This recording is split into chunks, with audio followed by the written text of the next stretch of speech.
Hello, everybody. Hello, and welcome to Honest HR Nitrous. I am Bill, the company's expert. Thank you for being here. This is the live stream that I do a couple of times a week where we talk about job search, but not the theory behind job search, more the gritty reality about what actually happens in the real world with job search, complete with fake jobs, ghosting, rude recruiters, the whole shebang-a-bang. That's what we're here to talk about, and this is primarily a Q&A, so if you're seeing my beautiful face, you should see a chat box somewhere in the vicinity of my face.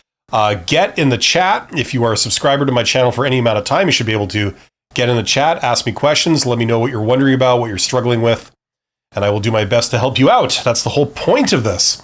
The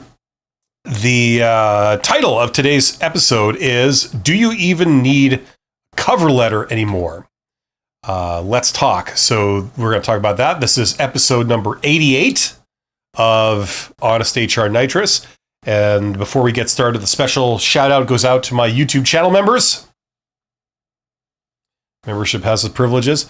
Also my Patreons, my super thanks donors. Those are always nice to get.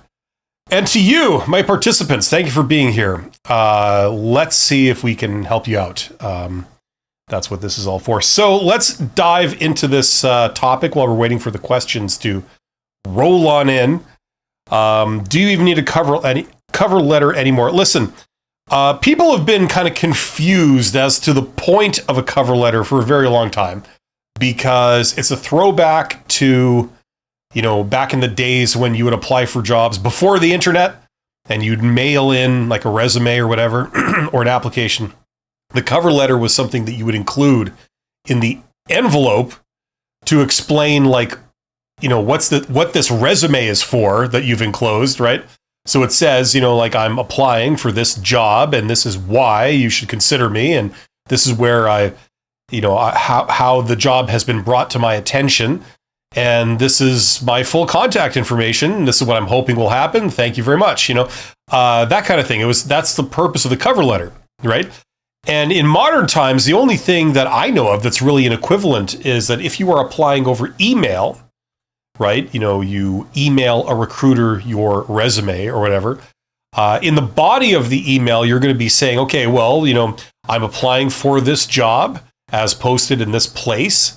And, please find my resume enclosed. And this is what I'm hoping will happen. And yours very sincerely, and then your contact information. So that's the only real direct equivalent of a cover letter anymore, Really, in this day and age, the cover letter is basically some weird version. It's like a weird second version of your resume in paragraph form. It's kind of strange. That's what it's evolved into. And so a lot of people have questions about, what should I do with my cover letter? What should I include in it? And things like this. And do I even need one? And the answer is yes, you unfortunately still need one because some hiring managers and recruiters do actually read it. That still does happen.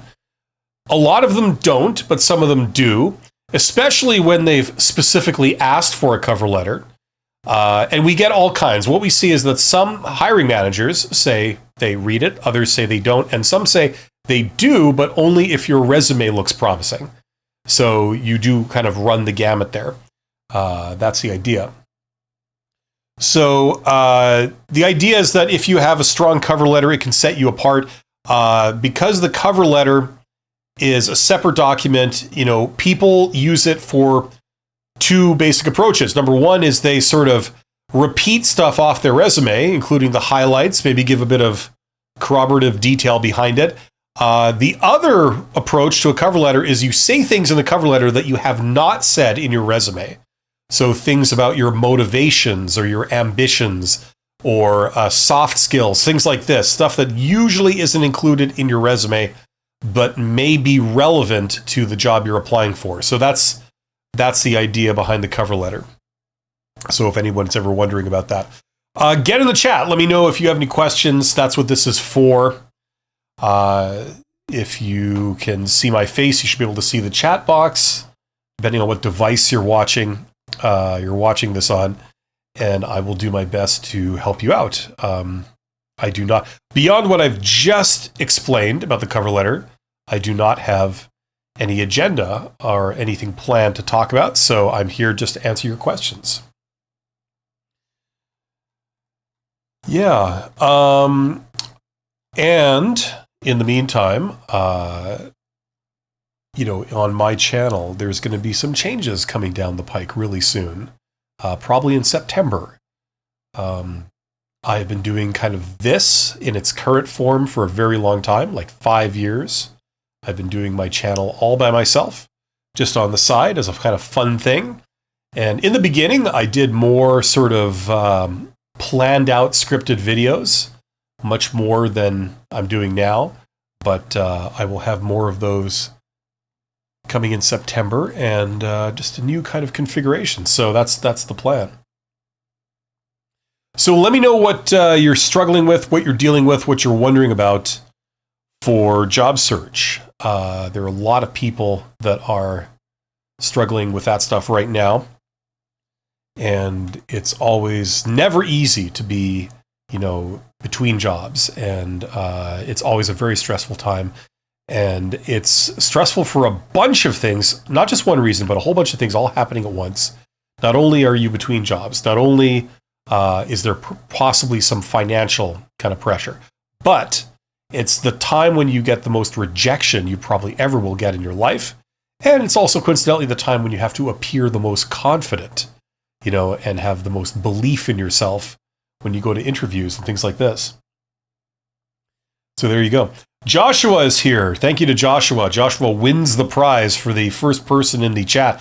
Joshua says, great subject. Looking forward to know your take on this. If you're talking about the cover letter, I just finished talking about it. So unfortunately, you have to rewind. I spent about 7 minutes discussing it, and I just finished. So if you missed that happened in the last 7 minutes. So check that out. Bottom line is that, do you need a cover letter? Yes, you do. Unfortunately, some people still require it, but its role it has no role anymore. It dates back to, before the internet, when you were applying to jobs with an envelope and a resume printed out and in an envelope, and you send it through the mail. The cover letter would explain what's in the envelope and why you're sending them this resume. What's this for, right? That was the original purpose. So right now, it's just a weird second version of your resume in paragraph form, And there's a whole bunch of different approaches to writing cover letters now. There's no one standard way. One is to essentially repeat the main points on your resume that you think they're wanting to know. Another one is to complement your resume by giving things that are not on your resume, like your ambition and your soft skills and things like this. So do people read a cover letter? Some do, some don't, and some say they do it conditionally. They'll look at your resume first, and if your resume looks good, then they'll read your cover letter. So it takes all kinds. We really don't see a lot of consistency out there. Behringer says, I recently applied for a job. They wanted 7 years of work history, which I didn't have because I've been a caregiver for my mom. Okay. Yeah. You can probably give 7 years of work history, I'm guessing, right? But it's just that a lot of it, I'm assuming, will be the caregiving part, and for that, you would want to go into a little more detail and say, like, I did these tasks, these duties under these conditions, that kind of stuff. I imagine it would be scope for that. But, the thing is, what people, like a common thing that a lot of people don't get is that the job interview and its associated materials, like resumes and cover letters, they're not really about you. It's not about like what you have that you can bring to the job. That's not really what it's about. It's about them. You know what I'm saying? Like, what are they looking for? What do they consider good that they would value, right? That's the more important question. And then you work backwards from that. You say, like, okay, I understand you're looking for this, this, this, this, this. Maybe they've stated that in a job posting, right? Like under the section called requirements, they've said, we're looking for someone who has 5 years experience in this, and they have this education, and they have these skills, right? They're telling you some of the things that they're looking for in the person they want to hire. That's what they consider good, right? So what your job is to start with that and then speak to it, right? Now, if they say they're looking for this thing that you have, they say they're looking for 5 years experience in whatever, and you have that, you say, well, I have 5 years experience in that, right? Now, they're interested in that because they said explicitly, we're looking for someone who has this, right? They're also looking for other things that they don't explicitly state, right? Like, for example, we're looking for someone who is easy to get along with. We're looking for someone who is punctual. We're looking for someone who has integrity. They don't steal the ornaments behind your back. We're looking for someone who has a strong work ethic. Someone that's not lazy. When we give them a task, they work on the task, even when we're not standing over top of them, watching them. You know what I mean? Like, these are things that the vast majority of employers are indeed looking for, but very few of them state explicitly because it's almost implied, right? Like, we expect that you're not a criminal. We expect that you're not completely out to lunch like crazy nuts cuckoo, we don't need to state this because it's kind of implied, right? But yet it's a big deal because a lot of candidates don't have those things. You get a lot of applicants for jobs that, they're not super interested in the job. They are kind of lazy. If the boss isn't watching them, they will slack off, things like that, right? So it's not that these things are irrelevant just because they don't mention it. It's a pretty big deal. It's a real deal breaker if you don't have them, but they haven't stated them explicitly. So when you apply for the job, right, or when you go down to an interview later on, right, if you get that far, you want to speak to these things. It's not about what you happen to have. It's about, like, they're looking for these things. Do you have them, right? Now, if you do, you talk about that. You say, I have this. And this other thing you're looking for, I have that too. Let's talk about it. I have this many years experience doing that. This is my strategy to doing that. This is, how I've done it in the past. So you're giving them things that they're interested in knowing about you. You're not just saying, well, I have a really amazing ornament collection, 145 glass ornaments and glass figurines. I like to put a monocle in and admire them, I thought you'd think that's a good thing because, you see, that shows that I'm very, I appreciate beauty and I have attention to detail and I can be trusted around delicate, valuable objects, So that says something about me. So I hope you'll see how that's a good thing. It's like, no, that's not the right approach. They're not interested in ornaments and monocles and, attention to detail. They're interested in, do you have 5 years experience in this? That's what we're looking for. Do you have integrity? Like, can you be trusted? That's what we're interested in, right? So that kind of determines the strategy of how you write a resume and how you write a cover letter. It's not about what you happen to have, some random thing. It's about, do you have the things that we've decided that we're looking for? And if you do, you tell them front and center, well, okay, first thing you need to know is I got this. I got the 5 years experience of that. I got 10 years experience of that, actually. I have this thing you're looking for. I have this education you're looking for. I have these traits that I know you're looking for. So when they hear that, they read it on your cover letter or in your resume, they go, okay, this is promising. Maybe we could shortlist this person because we'd like to talk to them, right? So that's kind of the thing. It's not about what you have and what you feel is good about yourself. It's about what they're looking for, and if you'll have some of the stuff, certainly. Put that front row and center, make sure they understand that you have those things, right? Sometimes in your resume, it's not always easy to mention certain things or, to explain certain things. You could do that in a cover letter, Anyway, hope that helps. So Behringer was saying, like we did earlier. I recently applied for a job. They wanted 7 years of work history, which I didn't have because I've been a caretaker. So, okay, so you talk about 7 years, but you did a lot of things over 7 years, right? Which ones do you put? Right now, you're saying I don't have that because I was a caregiver. You could list the caregiver as one of the things you did, certainly, but you would try and think of like, okay, of all the things they're looking for, what did I do as a caregiver for my mom that exemplifies the things that they're looking for? So, of all the requirements, can I list those under the caregiver experience? No? Okay, well, what about things that are implied? Like you've got a good work ethic, you're punctual, you're reliable, you have integrity, and whatnot, like all those different great traits. You're resourceful, you can deal with conflict, you can think creatively, right? You can collaborate with people, you can communicate and switch up your communication style depending on who you're speaking to or who you're interacting with so that, you get them to understand, right? It's about thinking through, like, what are they looking for? So I'm sure that a lot of the caregiver experience can speak to a lot of those things. You just need to draw those elements out, and that's what you mention.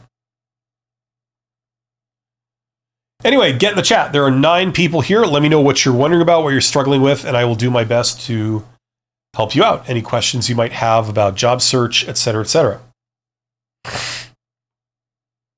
Peter says, I've used ChatGPT to generate great cover letters. Takes 2 seconds. Yeah, exactly. And that's increasingly what people are going to be doing in the future. The caveat, though, is that, first of all, if you're doing this, proofread, okay? Because let me tell you, ChatGPT and other AI tools are far from perfect. They sometimes go into gibberish or they say strange things. So just the other thing that's maybe a good tip is that there's certain, I don't know what you call it, but signature things that like ChatGPT will do. Like, how it loves to use those long dashes, right? That's kind of a staple of text that's been generated by ChatGPT. And other AI tools like Grok and Gemini, they have similar things too. So when you proofread, you want to eliminate those, right? So a thing you can do for, say, ChatGPT is you could give it a command and say, replace all long dashes with short dashes.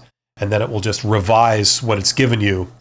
And you don't have to worry about that problem. Because, people can detect that it's done by AI and sometimes that's frowned upon. So that doesn't mean you should stop doing it, but it means that, you don't want to raise red flags because of that, in my opinion. Barringer says, in my situation, I had some applicable skills, but it was outside the 7-year history limit they requested. I included it anyway, filling the time gap, briefly explaining my recent history as a caregiver. I wouldn't judge you harshly for that, Barringer. It's like, see, this is the thing. A lot of recruiters are taught that the only relevant experience that matters is the last 5 years. Now, you and I and most people will probably agree that that's crap. Just because you did something 7 years ago doesn't mean that it didn't happen, right?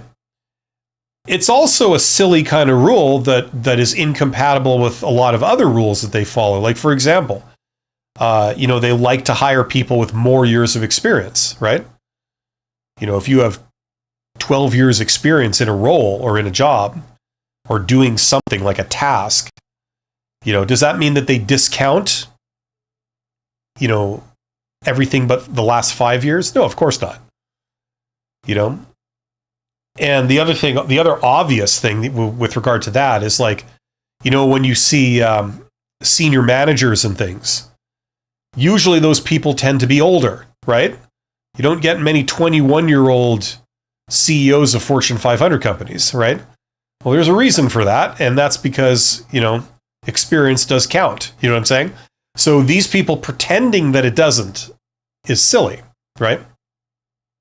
And just so you know, the great equalizer that I can never avoid talking about this because it just pops up continuously, is that most jobs are not filled this way.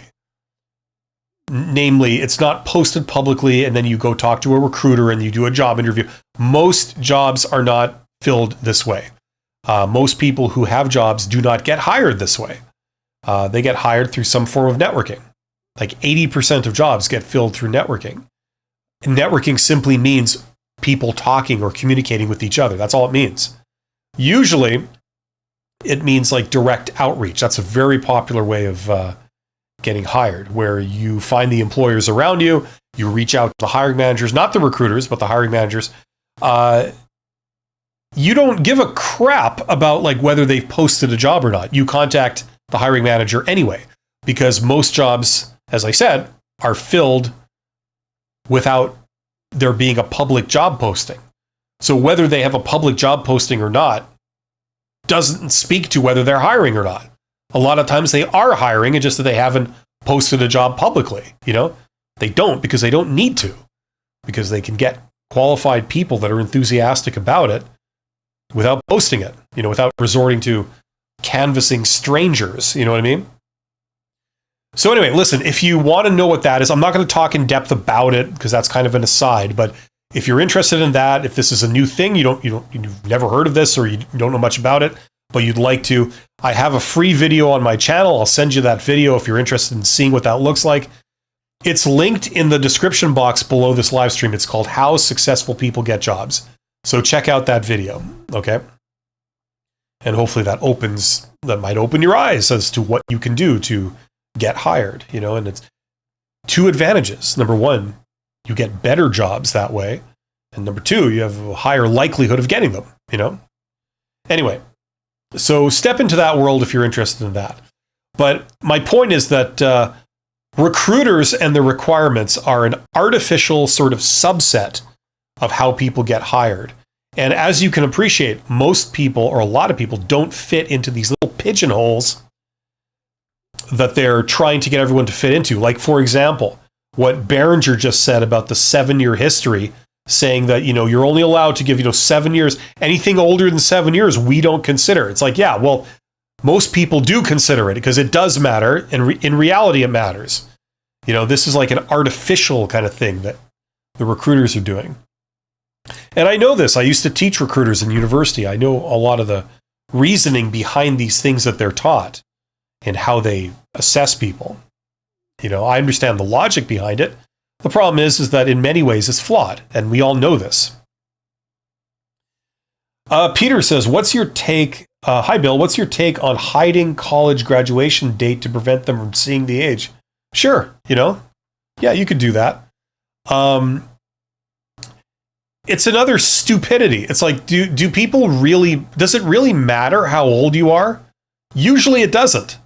There's only like minor things that would make it important how old you are. Like, for example, if you're nearing the age for retirement or mandatory retirement, that might be a factor. If they want to hire someone and they don't want, they want them to be working there at least 5 years, and you're like 6 months away from retirement, that's a legitimate reason why they might not want to consider you, because it's reasonable to expect you to quit or retire before the year is out. You know what I mean?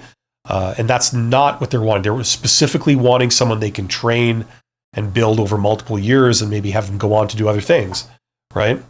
But in most situations, your age really doesn't matter. And even in some places in the world, they've made it illegal to ask about your age and things like this, right?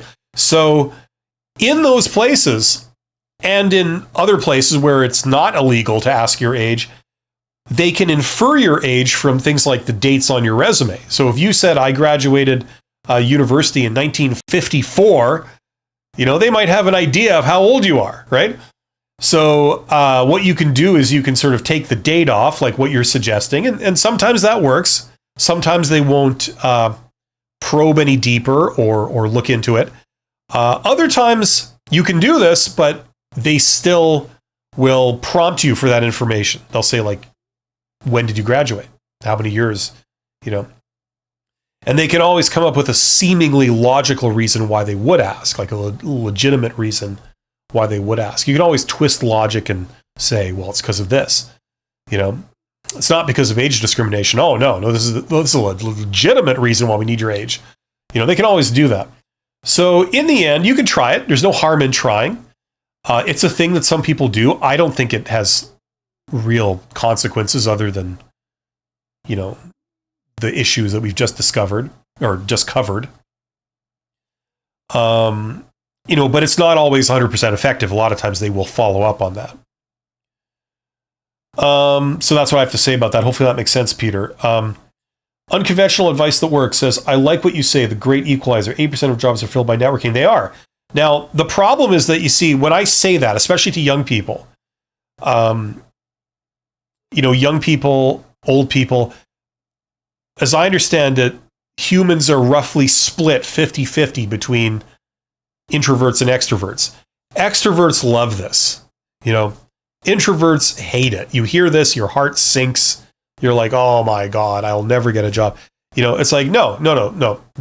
Because the problem is a lot of introverts don't understand what networking is. They think that like, oh, you need to know a million people. And it's like, no, you don't. That's not what it is.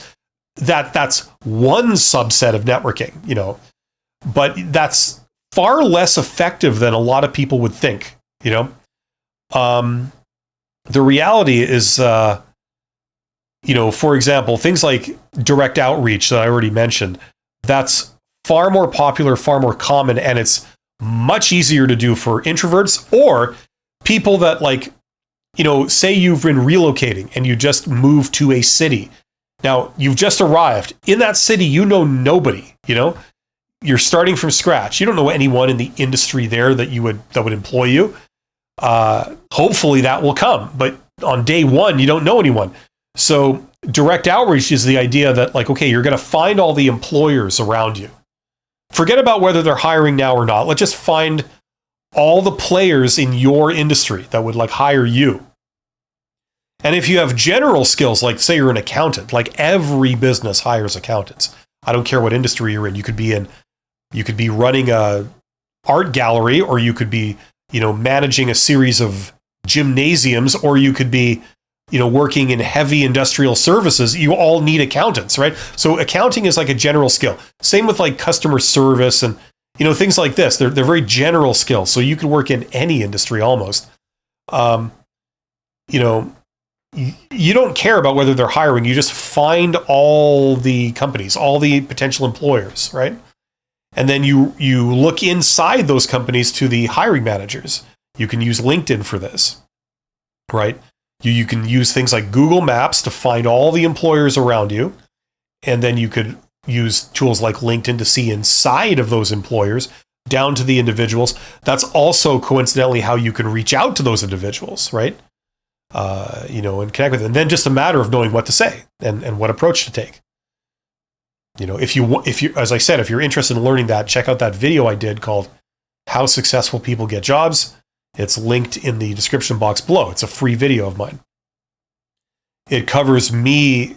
It's like a shot of a video of my desktop as I take you through this, and I show you an example of how it works. Okay. So if you've never done anything like this before, I recommend you check that out. Step into that larger world. That's how 80% of people are getting hired. This is a good thing because it means that all these stupid little arbitrary rules that recruiters implement that we all know don't really matter, things like anything you've done earlier than 7 years ago or 5 years ago doesn't matter. That's just some arbitrary, silly thing that recruiters say, but we all know is garbage, And it's shown to be false when you see how people are hired. Think of the senior managers, the bosses you've had. They probably have more than 5 years experience or 7 years experience, right? Did it count for nothing for them? Of course not. It matters. That's why they're the boss and more junior people aren't, Anyway, so the point is that this sort of other world where you get hired through networking, which means by communicating with people, even when you don't know anyone, you just reach out to them. It's not subject to any of these silly arbitrary rules. That's the great thing. If you followed the rules that recruiters have, no one would ever change careers, right? Tell me if you've wrestled with that, right? How do people change careers? They go to an industry in which they've never worked before, right? By definition, if you've never worked in that industry, that's why you're changing careers to go to that industry. So by definition, you have 0 years experience in that industry. So what's the first question that recruiters ask you when you apply for a job? How many years experience do you have doing this, right? That's the first question they ask. And the idea is that if you say, well, 0, that's usually a disqualification right there.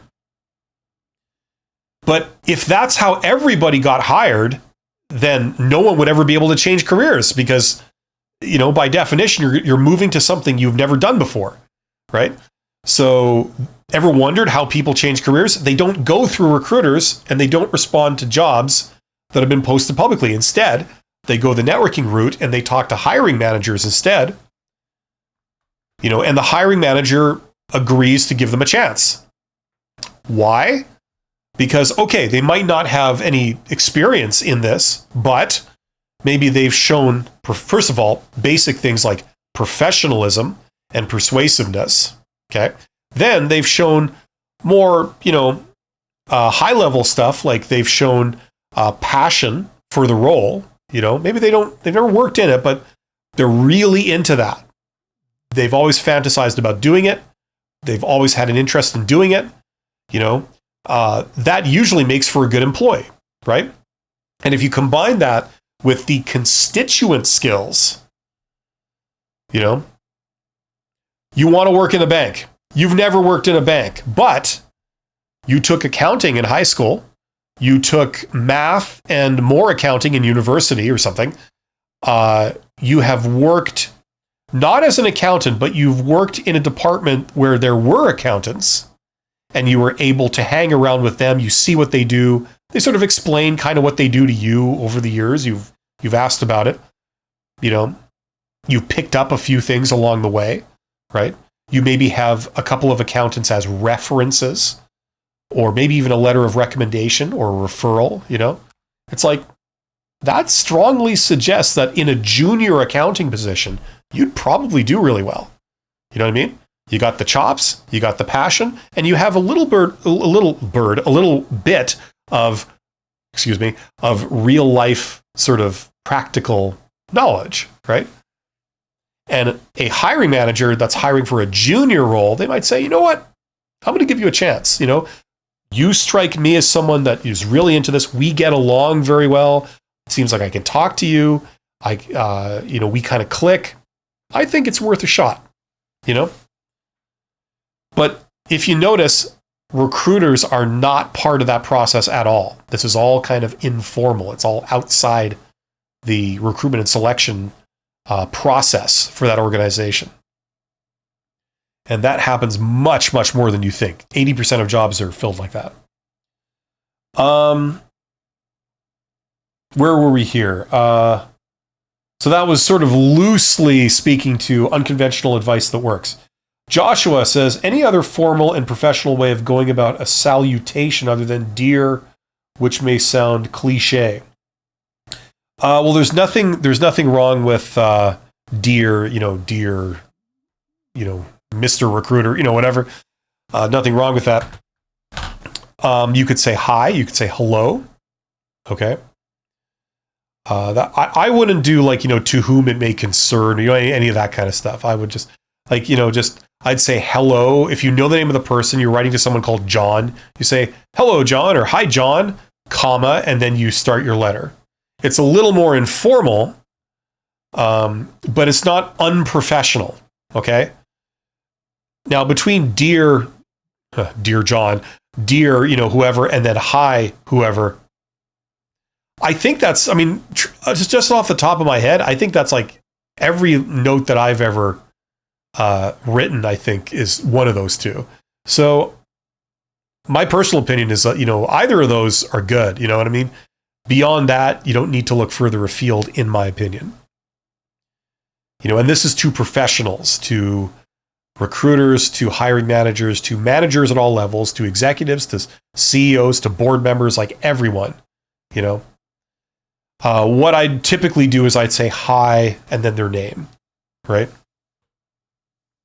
Like when I started, you actually called people by their last names if they were higher than you. That was kind of the convention that I was taught when I was just starting out. But since then, I'm not going to date myself, but since then, it's shifted to using people's first names, even when you don't really know them. You know, that's kind of what it's become. So if you write a letter like, you know, hi, John, or hi, you know, Mary, or, you know, whatever, it doesn't come across as unprofessional. It comes across a little bit personal, not quite so super formal, which can be a good thing.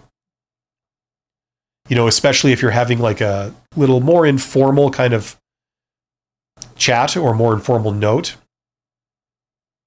And I mean informal in the sense that you're not like writing in legalese, you know, that's what I mean about that. But great question, Joshua. I don't recall ever being asked that before. And that's good. I like new things, you know. I've been doing this for a long time, so it's saying something when I can't recall being asked a question before. To me, anyway.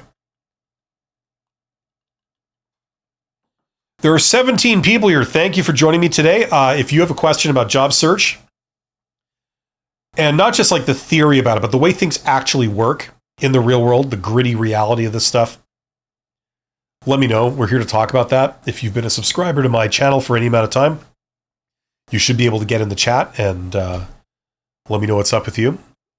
Ask questions. I'm here purely to answer your questions. I have no planned thing to talk about. I'm just here responding to you guys. So whatever you want to talk about is cool with me. Excuse me. Yes, I'm thinking of possibly redoing the schedule for my live streams every week. I don't know if anyone cares about that, but I'm thinking of moving some stuff around a little bit. Maybe making this live stream a little bit earlier. Usually on Mondays, I'd start at 3 o'clock. My schedule's moved around a little bit, so I'm going to have to move my live streams to adjust that. Every 2 weeks in this space, like on Mondays, every alternate Monday, I do a collaboration with another YouTuber where we both live stream together. The other YouTuber, their channel is called Life Work Balance. Not work-life balance, life work balance.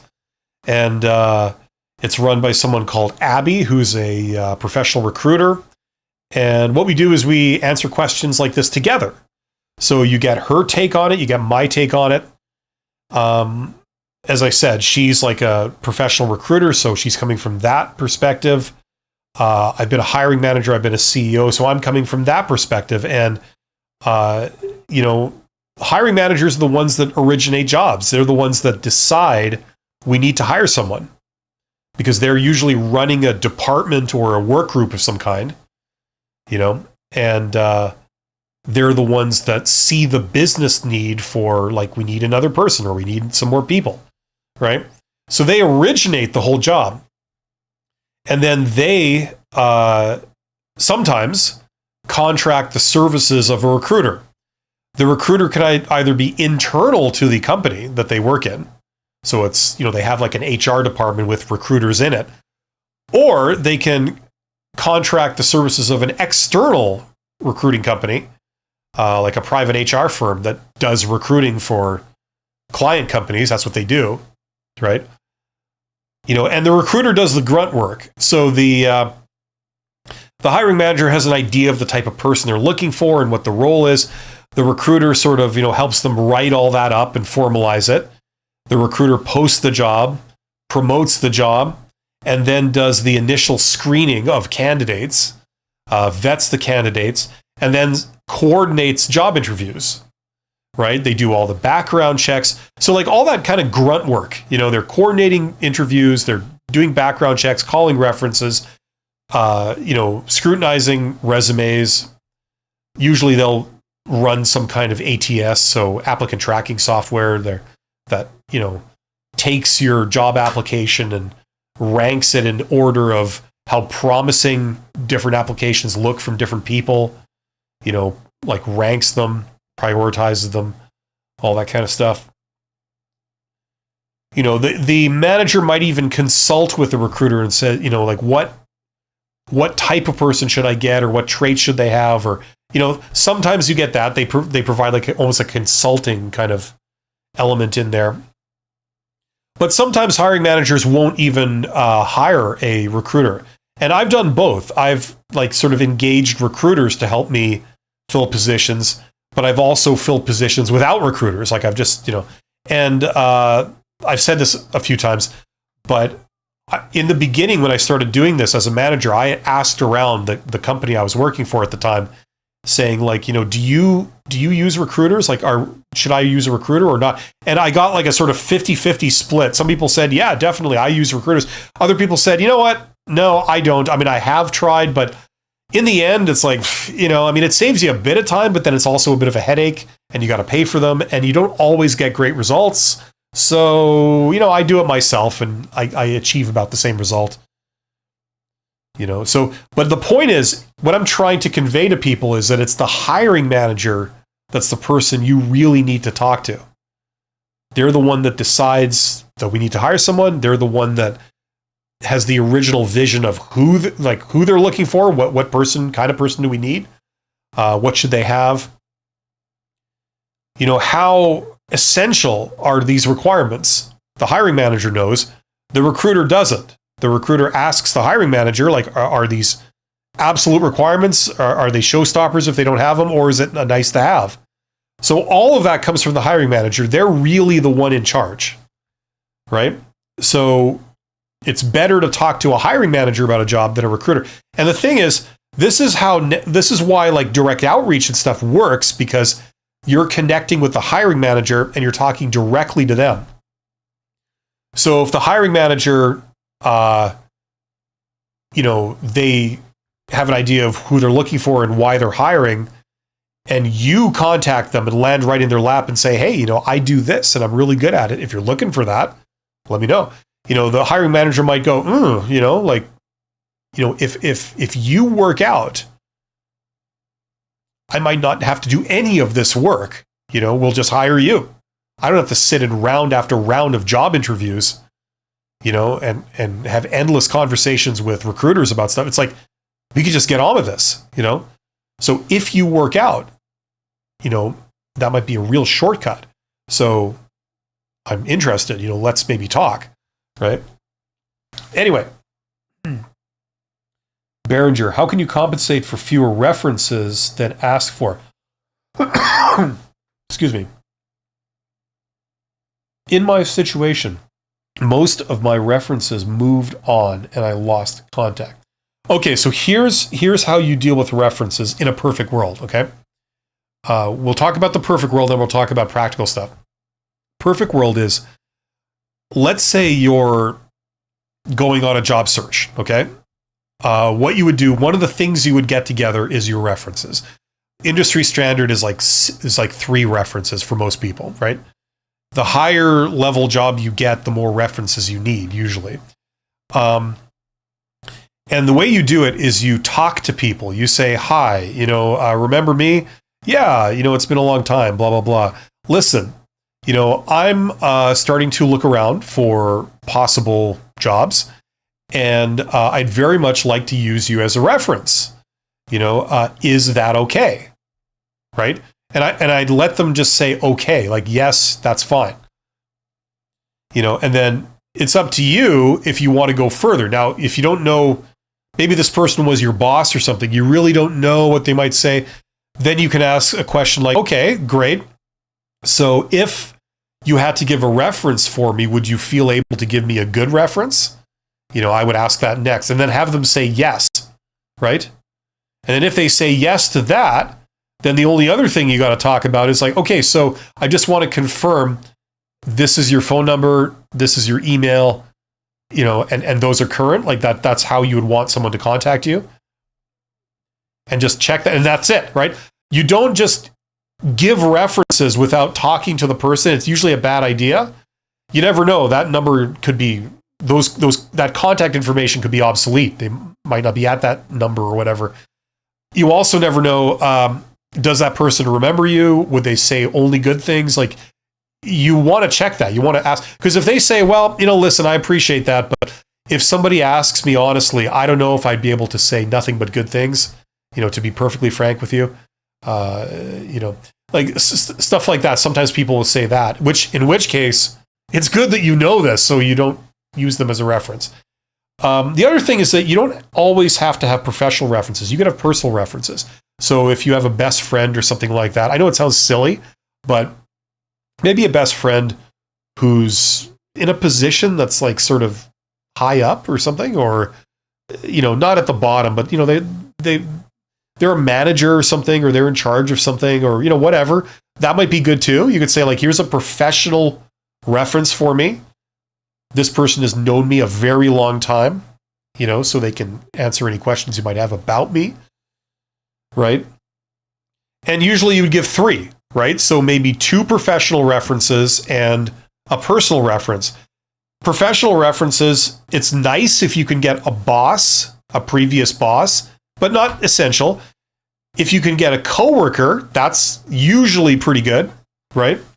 So maybe 2 coworkers and, someone who's known you for years, like outside of work. So I mean, it gives you a lot of options here. You know what I mean?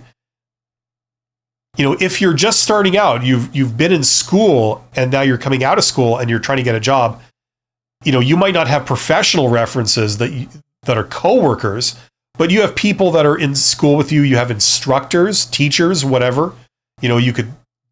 You could contact your teacher, like send them an email if you're too scared to get on the phone or something, and say, listen, I'd very much like to use you as a reference. Would that be okay? If it is, can I ask, I just want to confirm that this is your contact information. And I also want to confirm that you would, in all likelihood, give me a good reference, assuming that's all true, please confirm your contact information or something, and just blast those out to the teachers you've had or something. You know what I mean? So you have a lot of options there. So hopefully you can, you just have to come up with 3, right? So for most people, that's not going to be the end of the world. So hopefully that's the case with you, Behringer.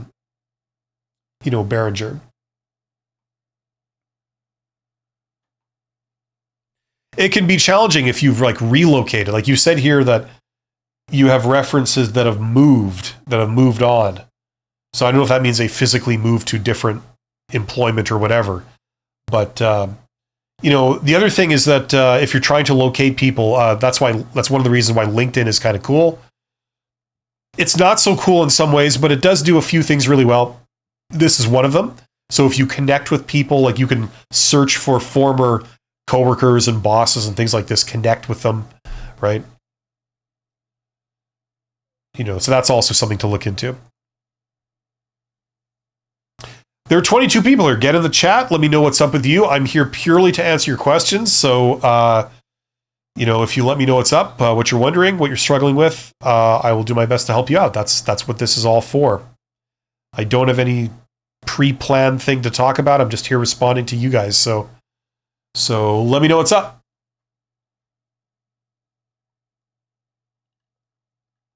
Today I'm drinking Red Bull, just for a change. It gives me a bit of extra energy to sort of keep talking and try and move it along rather than slowing down the conversation to the point where it's boring as hell. At least that's the theory. I don't know if it's working, but you guys can let me know. Yeah, Behringer says, would a letter of references work as well as a reference? I'm not sure what a letter of reference is. Now, there's letters of recommendation, right? Those are really cool. What you can do is if you're trying to get references being people they can contact to ask about you. Have you known this person? What are they like? You say you worked with them in this role. What type of things did you work on? How were they working in groups? Like that kind of stuff, right? So if you're looking for those references, what you can do is you can hit people up for letters of recommendation. Usually this is more effective if you're going to people that that know you now and they work with you now. You know what I'm saying? That can be challenging because a lot of times you might not want to, like if you're currently working, you might not want to disclose that you're looking for other jobs. So that's kind of the trade-off. But if you go to people that worked with you in a previous job, maybe it wasn't so long ago, within the year or something, you can say, listen, we were very close together when we were working together. Would I be able to get you to write me a letter of recommendation? If you feel, if you're comfortable doing that, if you feel you're able to do that, I would really appreciate any kind of letter of recommendation you might want to write. It would be a really useful thing to me that would help me out. No pressure, but if you feel you can do it, I would appreciate it. Something like that. And that can really help because you get a couple of letters of recommendation from, like, say, a previous boss or something. That can go far. That can really speak in your favor if you're dealing with recruiters and you're playing that game, right?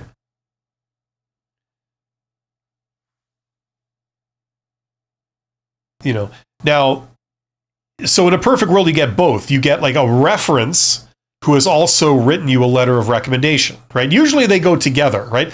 Usually you don't get a letter of recommendation from someone they are not allowed to contact. Like that seems kind of strange, By definition, a letter of recommendation, they can call that person and verify and say, like, I understand you wrote a letter of recommendation. Like, you said some glowing things about this person. Can I ask?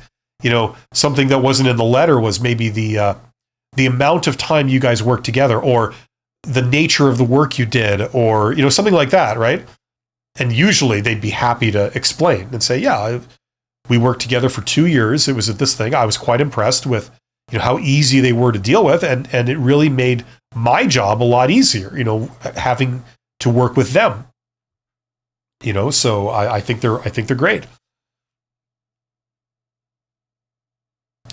Lex 500 says, how about a reference that is in Europe or Asia and the job is in the USA? Would they just contact the reference by email?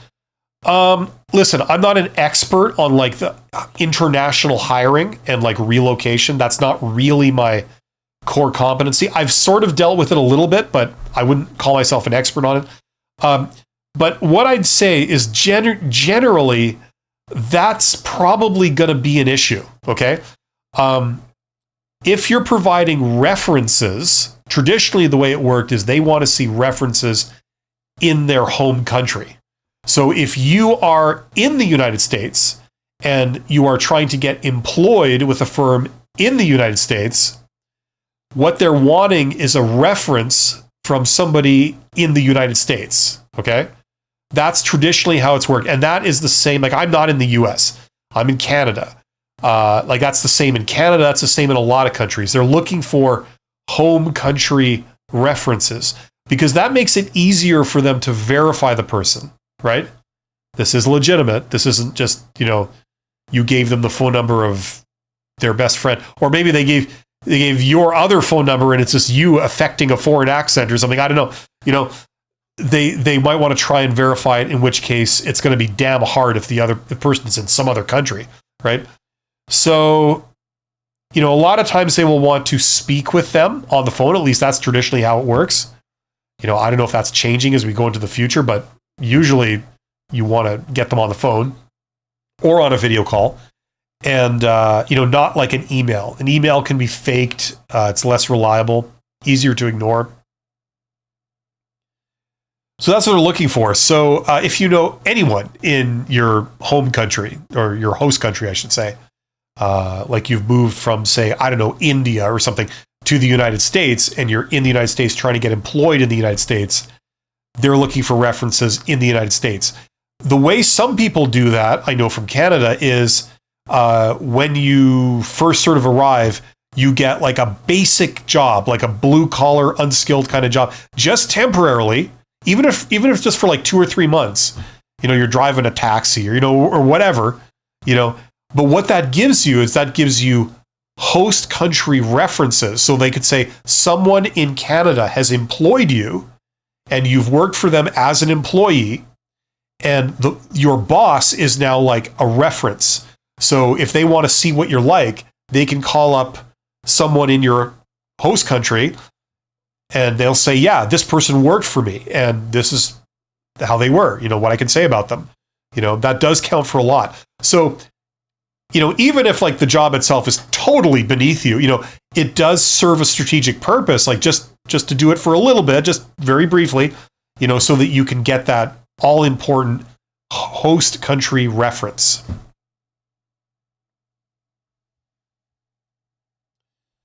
So hopefully that makes sense. Superstar Bella says, how long should a cover letter be? There is no rule. It's however long it takes you to explain what you need to explain to get them to hire you. Usually that's a page. If it's the longer it is, the less likely people will read it. That's the trade-off. Okay. So in most cases, I would say less than a page. I don't really see a lot of cover letters that are like 2-3 pages. You know what I mean? That becomes something totally different. What I recommend personally is I recommend cover letters, if they don't give you any guidelines, what they're looking for, I would make it short. We've talked about this before, where the cover letter was meant to explain an envelope with a resume in it that's sent to the company. It's like, what is this? What's this for? The cover letter says, oh, this is to apply for this position. And, this is for this person. And this is what I'm hoping will happen. And this is who I am. Best regards. Like that was the original purpose of a cover letter. So now it's sort of in the internet age, there's no real need for it. So it's sort of morphed into this thing that kind of complements your resume. Either it repeats a lot of the main points on your resume, or it gives sort of complementary information like your soft skills, your ambition, your passion for the role, things like this that's not listed like explicitly on your resume. You don't need like more than a page to do any of that. You know what I'm saying? And if it's already kind of a stretch to get people to read it when it's a page long. So I would recommend it's less than a page, like half a page would be kind of good. 3/4 of a page maximum. If you can't say what you need to say in that amount of space, it's like you need to learn how to kind of speak more concisely. You know what I'm saying? To structure your thoughts a little bit better. So hopefully that helps. It's not about like telling them your entire life story. That's not what this is about. Okay, so hopefully that makes sense. See, cover letters are just like, they really vary. A lot of employers, when they do read cover letters, they have widely varying expectations as to what is in the cover letter and what its function is. So it's very hard to generalize, but 3/4 of a page, I think, is pretty good. I wouldn't go any longer than that. Good question, though.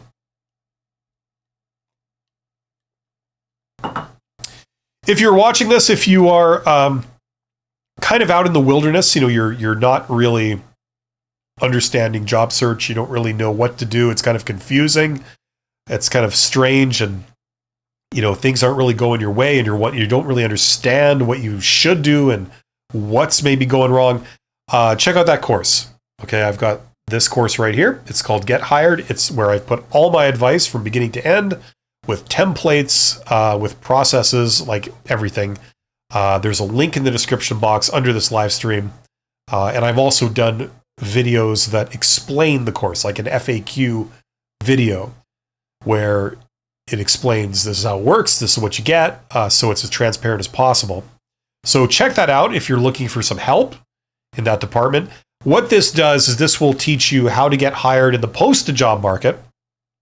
This beautiful game of recruiters, job interviews, resumes, cover letters, references, stuff like that, right? Job postings, job boards, that world, that's the post-to-job market. It'll also teach you how to get hired in the hidden job market, okay? Through various variations of networking, right? But it's mainly tailored to introverts. It's tailored to introverts who don't know anyone, right? That's the idea.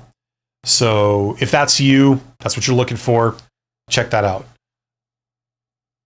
Of all the jobs you see posted, those are like all of those, that's 20% of the jobs that are out there. The other 80% are not posted. That's what's called the hidden job market. It's a stupid name for it because they're not really hidden. You can get those jobs and they exist. In fact, that's how most people get hired. Unfortunately, you can't see all those jobs by doing an internet job search because they're not posted on the internet. So if you're looking to tap those jobs and you don't know how to do it, that will get you started. Definitely, that will get you hired. So check that out. And yeah, like that's something that shocks and surprises a lot of young people because they're not being taught this in school. They're introduced to the idea of job postings and recruiters and job interviews. Great. That's how 20% of people get hired. Great. But they're not taught how the other 80% get hired. The other thing is that all the good jobs usually are in the hidden job market. They're not posted because they don't need to be posted. Not having problems finding people that want those jobs and can do those jobs. That's the thing. So you don't need to post them. When you post them, you basically are canvassing strangers, people you haven't met, people you don't know. There's a lot of issues with that. So you can get the jobs in the hidden job market, just you go about it a different way. I don't care if you're an extrovert or you're an introvert, you're a technical person, or you're a more touchy-feely, emotional type person. It doesn't really matter. You can get these. So anyway, if you're kind of struggling with all this, need some extra help, check that out. I don't do one-on-one consulting with people, not with individuals for job search. I do that as my day job, with businesses. I'm a management consultant, but I don't do consulting one-on-one. But I have these courses. They're such greater bang for the buck. For the price of one of these courses, you could book an hour with me, if that. So it's this is a lot more information you're getting. So anyway, that's the route that I have. Those are some of the resources I have. Check those out. If you want to go deeper, if you want to learn other things, I have this that a lot of job seekers are into, or it's career related. So this is for people who want to improve their communication skills. This helps people more if you're in a job and you want to get promoted, you want to be seen as a contender to move up, and climb the ladder. If that's kind of where your head's at and what your goal is, then this is maybe more suited to you. The course is called Write Like a Professional. It is about writing, but it's about communication skills in general. It's basically what I did is all the things I learned about communication that I learned between being a supervisor and being a CEO, I put it into that course right there. Okay, there's a lot of things you got to tack on when you sort of go upwards. You need financial skills, you need people management skills, but communication skills are a big one. So I put all of the things I learned about communication skills into that course. So that helps you if you are looking to improve and develop some really above average communication skills. Get in the chat. I'm just waiting for questions to roll on in. There are 17 people here, so let me know what you're wondering about. We've been doing this for an hour, so I can go as long as you guys have questions.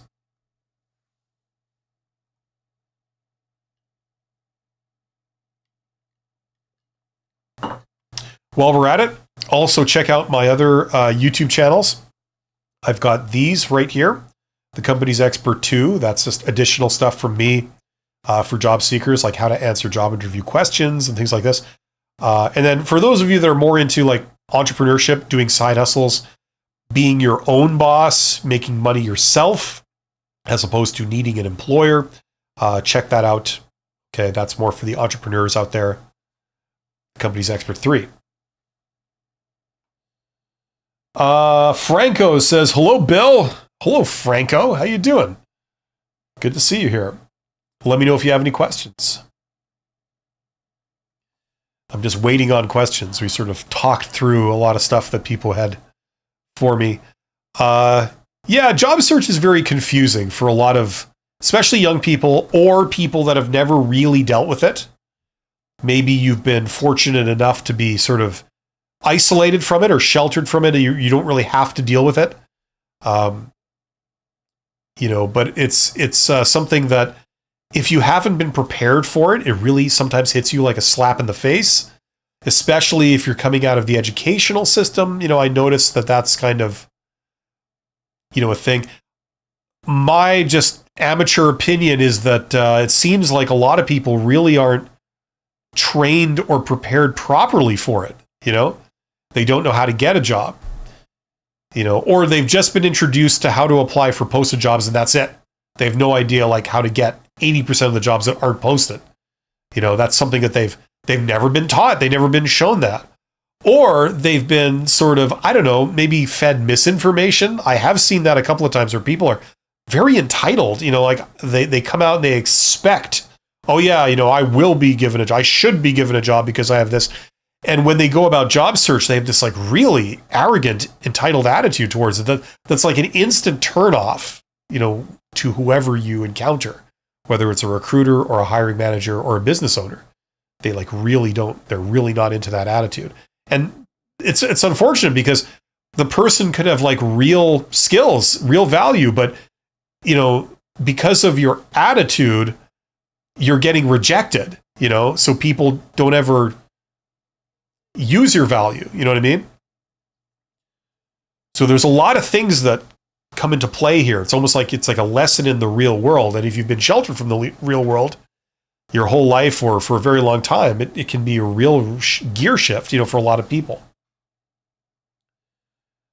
Franco says, what should I respond to the question, do you have any other options if you are not selected here? This is for my girlfriend. She is a medical new grad who wants to do an internship on a hospital, or residence rather, medical residence. She basically has no experience. Her competition are all the same medical new grads with no prior experience, so how can she stand out? Okay, so listen. This is another form of saying, are you applying anywhere else? That's like a standard. It's not one of the 10 standard job interview questions, but it's like the sort of, maybe there's 10 more lesser questions that are still common. This is one of them. And the answer to that, listen, there's some people that advise you to say yes, and some people that advise you to say no. Okay? Like some people that advise you to tell them all about what you're doing, and other people that advise you not to. Now, I'm very much in the camp of not to. Okay, what you do with some third party is none of these people's business. Okay? Now, the thing about job interviews, especially with recruiters, okay, is that most of the time, it's a very adversarial type encounter. The questions they're asking you are not to help you. They're to harm you. They're to give them an advantage over you, and you lose an advantage, right? So, for example, imagine you're playing a game of poker with somebody, and you've got your cards and they've got their cards, right? And it's about sort of outmaneuvering them, right? It's about winning a bet or whatever. Now, the more you know about their situation, the more likely you are to win. You can gain the upper hand, right? The less you know about their situation, the weaker your position is, right? Now, we see this most obviously in the salary question. They say, what are your salary expectations, right? And, sometimes people don't answer that. So they ask more indirect things, like they say, in your most recent job or in your current job, how much money are you making, right? Now, why are they asking this question? They're asking it so that what they can do is they can offer you, if they choose you, they can offer you compensation that they know you will probably take, but it's not a penny more than they need to offer you. So they can get you for as cheap as possible, right? That's what they're trying to do, right? So the more information they can get about, like, how much are you making now? How much have you made in the past? Things like this, that will help them to outmaneuver you when it comes to negotiating salary, right? So they know that you're making this much, and they know you're making 100, so in the offer, you say, no, I'm going to need 150. And they say, no, that's ridiculous. We know that you're only making 100 now, so we're going to offer you 102, You know what I mean? Like things like this. It's to your disadvantage, right? So when they ask you questions about what you do with a third party, it's to that end.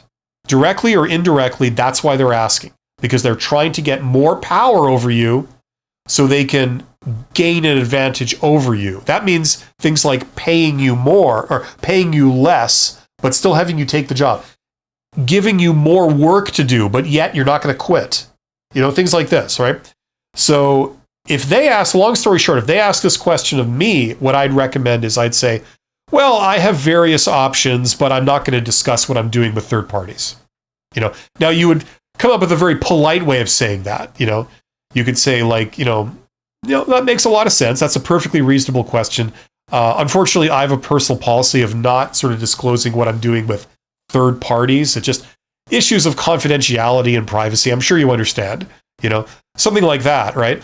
But the basically what you're saying is no, I'm not going to tell you what I'm doing with other people because you're not doing this as my ally. You're doing this as my adversary, and I'm not going to give you. It'd be like playing with poker with somebody where you say, "Can I see your cards for a second?" And instead of saying, "Well, I don't want to be rude, so I'll say, sure, here's my cards." It's like, no, you say like, how can I put this? No, right?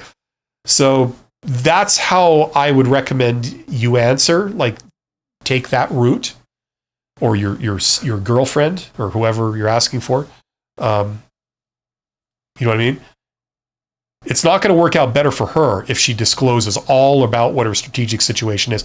If she discloses to them that, she doesn't have any other options, then these people will make her an offer accordingly. Well, here you go, minimum wage.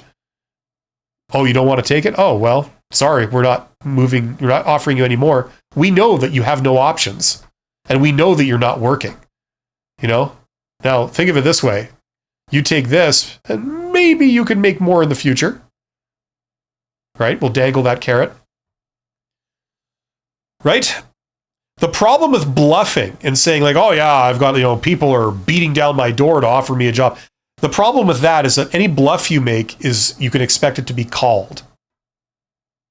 Right? So that's just a general rule, and that happens in job offers and things. So that's kind of the flip side. Anyway, you also asked, how can she stand out? This is a question I get a lot. Like, how can I stand out as a candidate? Here's what you do. Show up with no pants, drunk, and punch the recruiter right in the face when you get there. Wait for them to get halfway through a sentence, and then left hook or right hook, depending on your point of view. That will make you stand out. Okay, so if you want to be memorable and you want to stand out, you can't go wrong. Now, if you want to get the job, instead of trying to stand out and be memorable, what you should do is try and meet their requirements more than any other candidate. Okay? If you're dealing with recruiters in this type of recruitment and selection type situation, okay, the way you get the job and the way you stand out is you meet the requirements more than anybody else. So you speak to the requirements, okay? And you do it better than anyone else. So does that mean that you have to have all the requirements? Is that what I'm talking about? No, not necessarily, but it means that you have to address them. For example, if they say, we need 5 years experience in this, that's one of their requirements, okay? Maybe you have that. So if that's their top requirement, you make sure that's the first thing you say. And you might repeat it a couple of times during the interview to really make sure they get it through their skull that you have that, okay? Then maybe the second requirement they listed was you need to have this skill. You need to have, performed open heart surgery on a donkey, okay? That's a required skill for being a nurse or whatever we're talking about here. Now maybe you haven't actually done that, okay? That's kind of fallen from favor in recent years. But you've worked with people for many years that all have done that, and you've done the same job as them, and you've done just as good a job as they have, and you've discussed with them over the years, like, some of their past experiences, and they've told you about this wonderful, enlightening, experience of doing open heart surgery on a donkey, right? And they've explained what they learned, and they explain what, how it's enriched them on a personal level.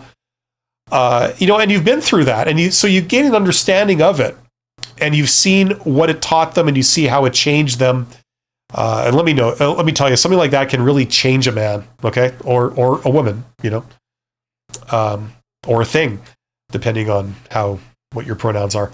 And you know what I mean? Like, so you can hold your own, and you can say, like, well, look, I haven't actually done that, but I've worked with a lot of people who have done that are my senior. They're more experienced than me, and we did the same job, and I dealt with every single situation that they had to deal with, and I did just as good a job as them. So I'm really not worried about that requirement, because I feel I can hold my own. Something like that. That's what speaking to the requirements means. It doesn't necessarily mean you have it, but you're putting their mind at rest that it's not going to be an issue. Like, that's the idea. Okay? So that's what I mean. That's how you stand out, by, like, speaking to every single thing that they're looking for, and making a good case for yourself. Either you have it, or it's not going to be an issue that you don't have it because of some reasoning. AAA says, with you being a former hiring manager, you consider a degree completed in person to be more appealing than a degree completed online? If so, how much does it matter to hiring managers? Well, like, that's a very general question. The real world results are going to vary the whole spectrum. You know what I'm saying? So some people will, like, they won't care at all. Other people will care deeply, but usually the way it works is that the only time that matters is if the most recent thing you've done is the degree. You know what I mean? If you did the degree, but then you worked in a job, right? They're not really going to care about the details of the degree as much, usually. You have a degree, you have the degree, okay, fine. But they're going to care much more about your most recent job.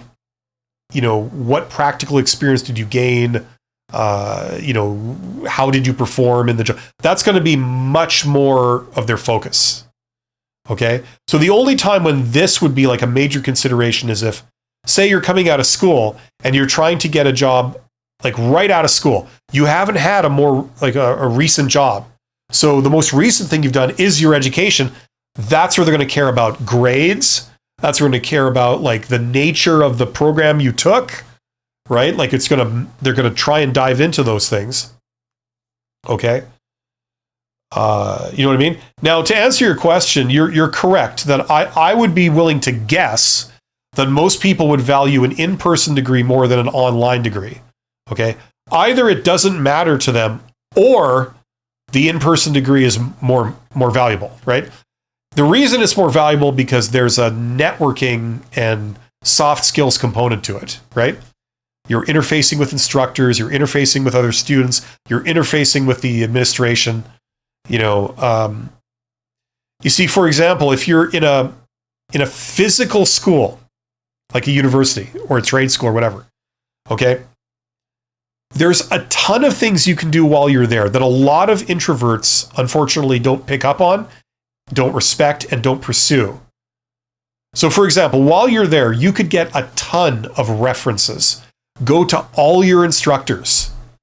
Maybe excepting if there's one or two that you didn't get along with, maybe you could skip them, but go to your instructors, get them all to give you a reference. Say, can I use you as a reference? Would you be willing to give me a good reference? I passed your course. We interacted a bit. Would that be okay? And have them say yes. And then if so, confirm their phone number and email address or whatever. Or LinkedIn profile. That would be good, because then they can see exactly who the person is.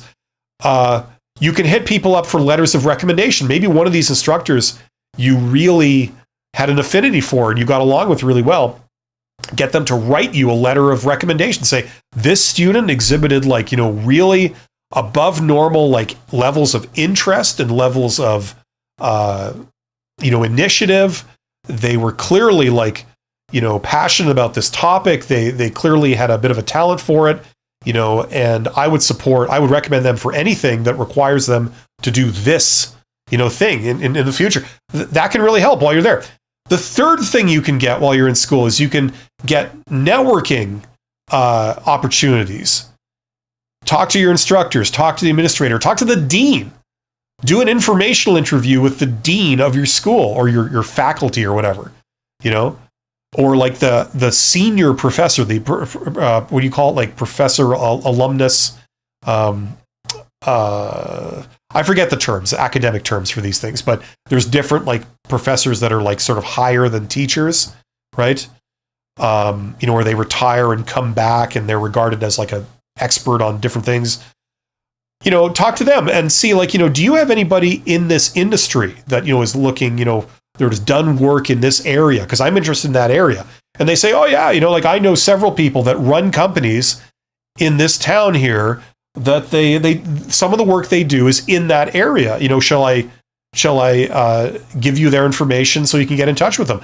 And, when you contact those people, you could say, oh yeah, I got your information from this professor who recommended that I speak with you because I'd very much like to pick your brain about, this topic and where it's going, in the future. So like, these are some of the things that you can take advantage of when you're in school.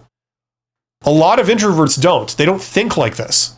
But like when you get out into the job market and you're talking to recruiters or you're talking to hiring managers, like this stuff really helps you, Maybe they put you in touch with the person running that company. Maybe they just give you a job directly through your informational interview where you're talking about stuff, you let it drop that, oh yeah, like I'm finishing school soon and I really don't have any job lined up, like they ask and they might say, hey, you might want to consider working with us, and then you say, well, is that possible? And they say, sure, I can put you in touch with the director of HR. I mean, I've facilitated this kind of thing for students, when I was a teacher and stuff.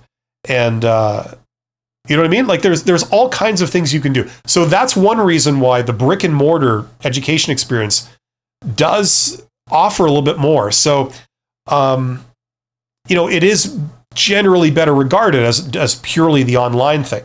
But I'm not knocking the online thing. Like if you want to be an accountant, you can be just as good an accountant learning remotely as you can in person. It's like math, So anyway, hopefully that sort of answers your question.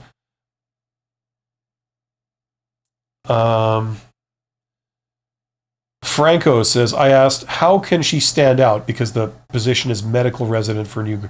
There's basically no requirements and all candidates are judged based on their university GPA. Yeah, listen, I'm not an expert on medicine. Like that's not my industry. So I'm not sure how it works. But what you would do, Franco, is there's a lot of people out there that know the answers to these specific questions for medicine, okay? And you know who a lot of these people are? Doctors, okay? Do some informational interviews or tell your sister or whoever, do some informational interviews with doctors, okay? Reach out to doctors, okay? Like, I show you how to do that in this course. I've also talked about certain things on my channel before, okay? Like you go and you do direct outreach, not to get a job, but to do an informational interview, to get information, right? And it's basically, the idea is that you approach like someone who's an MD and you say, listen, I'm just starting out. I'm a resident or I'm a medical student, whatever I am. And I hope someday to be quite similar to you. You're kind of, your career path, like going into, say, private practice or something. That's what I want to do, and I'm really, really I'm hoping I can just sit down with you and just ask you a few questions about where you think, this industry is going, like medicine and private practice, where it's going, and what advice you would have for someone just starting out who wants to kind of follow your career track, like the one you took, Would you be able to spare me like half an hour? Would that be possible? You name the date, time, place, let me know, and I'll be there. And, I'd very much appreciate it. I'm trying to learn as much as I can, And so a lot of people, like, obviously it's like applying for jobs. You sort of send out these things, and most people, there's no response. Some people might say no, but there's a few people that say yes, like medical doctors in private practice that say, sure, come on down. We can meet here, or you could come to my office. I have like a slot available, like in 2 days, at this time. If you come down there, sure, I'll speak with you. And you go down there and you ask them all about them. You say like, how did you get started? Or, where's this industry going? Or what do you think is the most important thing for like young people to know if they want to do this kind of work? And they'll tell you, because they know, I don't know, but they know, right? So this is what you do. Whatever it is that you want to find out, this is the process you follow to learn any specific thing. Insider kind of information, in any industry. This is what you do. Right? And then you can know that. And then on top of that, you end all these meetings by saying, like, listen, if ever I have any questions, would it be okay if I called you? Like, would that be okay? And most people, like 95% of the time, they'll say, sure. You get their business card, you have their phone number, it's like now you've got real contacts out in the world, and if it's really important, you could like call them up and say, hey, like I had a question, and you know what I mean? So this is how you find that stuff out. Now, I don't know, but if you go through that, or you tell your sister or whatever, girlfriend, to follow this process, she can learn all this.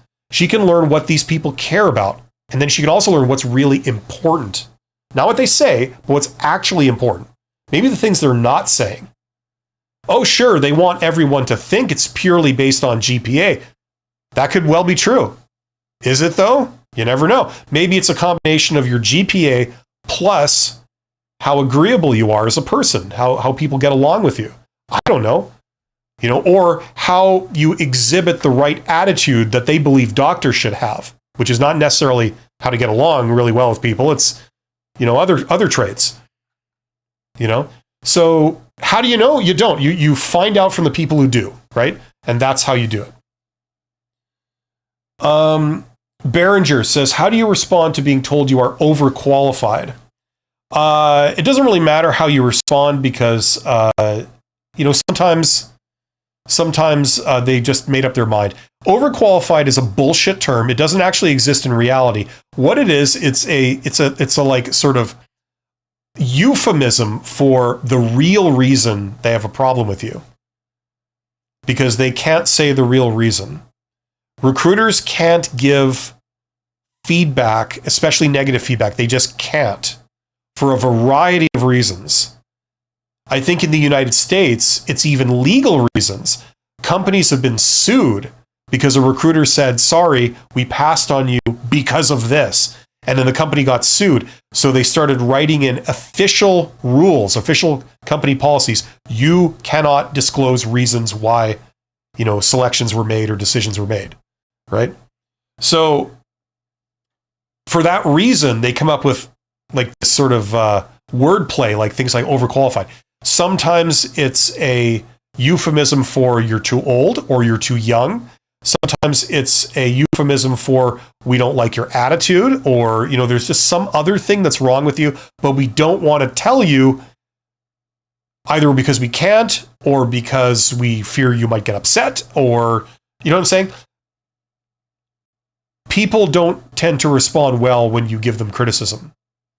That's the reality. And recruiters are protecting themselves, because when you fill a job that you had 800 candidates apply to, do you want to give 799 people like a no and have them all contact you to bitch and to give you death threats? No, you shouldn't need to tolerate that as part of your job. A lot of people handle it very well. Some people don't, and that's what they encounter. So as a result, they speak in this weird language, right? Just like when they say, I'll get back to you, which of course is the universal sign for I will never get back to you. We're done. You know?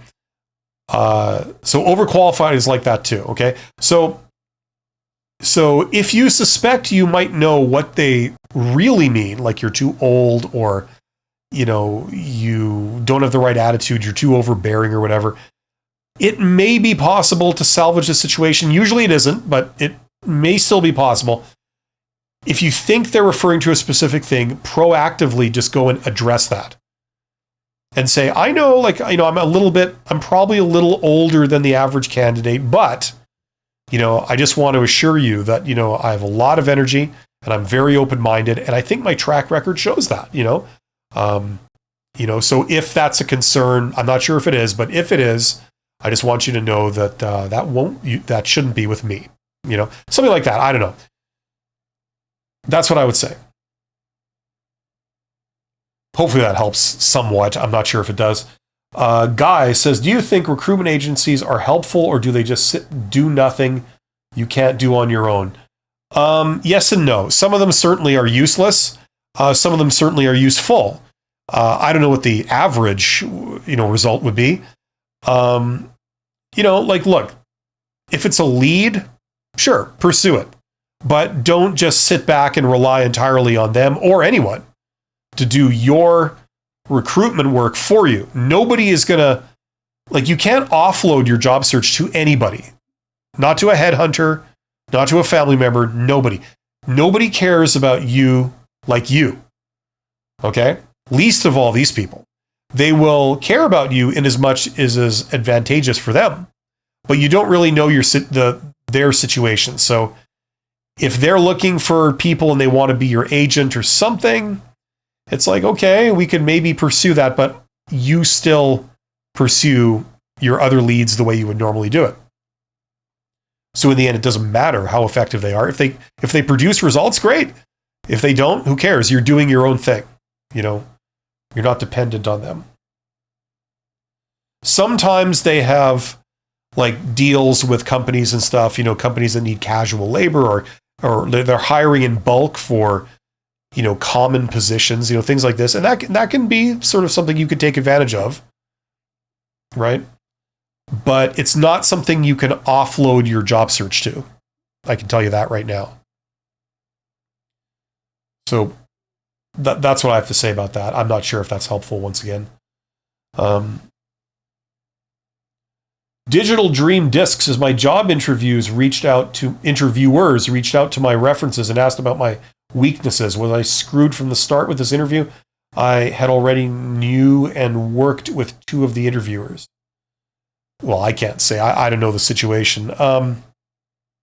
Usually you contact references towards the end of the process. Now, I don't know if that's what's going on here. You know, it sounds like you're kind of at the beginning of the process and they reached out to your references, which is kind of weird. Excuse me. Lots of talking. I do go on. Listen, if you were screwed from the start, if you were, it's nothing you had control over. It's nothing you can do anything about, and it doesn't matter, you know? Just do what you always do. Keep moving forward. Keep pursuing new leads, new opportunities, you know? And you're going to be throwing I hate these like sales expressions, but you're going to be throwing a lot of things at the wall for something to stick. You know what I mean? Nothing has changed. You know, if these people, you know, they got their head up their ass and they're going about this hiring process, you know, back asswards, it's like, that's on them. You know, like, you're going to encounter a lot of people that have really messed up ideas about what makes a person valuable. You're going to encounter people that are like trying to exploit you. And if you show signs that you're too smart to see through some of these very transparent things that they have of pulling the wool over your eyes and taking advantage of you, they're going to conclude that, you know, you're just not the person for us. Is that a bad thing? No, that's actually a really good thing. You know, you're going to encounter all kinds. So I'm just saying, I wouldn't worry about it. Maybe that's what's going on here. There's no way to know. And in any case, it doesn't matter. Okay. You keep moving forward. You're going to find something pretty soon. Okay. You don't have to lose any sleep over stuff like this. Okay. You have no control over the method these people are using. You just move on to people that have the right idea and see you for the valuable, employable person you are. Okay? It's just that simple. SA340X says, that just rolls off the tongue and it's personable too. Hi, Bill. Hiring managers and recruiters barely read resumes. Excuse me. So please, to anyone, do not add cover letters, professional summaries long enough on the resume. Okay, you kind of lost me with the grammar here. I feel drained from applying and doing interviews here and there. Do you think it is a good idea to take a break from all this? My energy is very low for this. Okay, so listen, my good friend SA340X, because we go way back together, back to the good old days, actually. Listen, this stuff is very stressful, okay?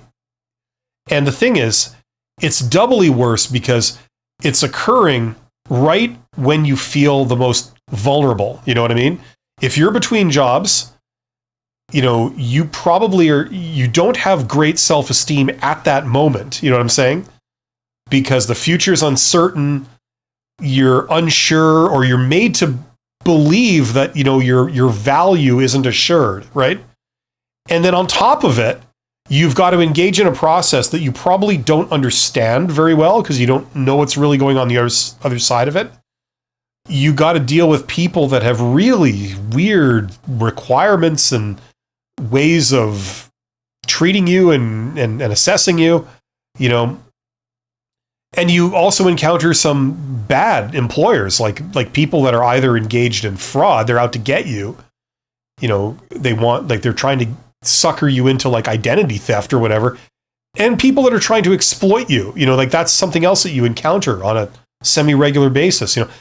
So it's a really stressful, trying time. And congratulations, SA340X. You're human. If you're feeling the pressure of all this, you're normal. You're human. You're not weak or you're not abnormal for experiencing this. This is it's like being punched multiple times at once, in the gut, you got to take care of your mental health. That's a big part of this. Okay. If you do, you will be able to persist in doing this activity. And you will be more effective at it when you do it.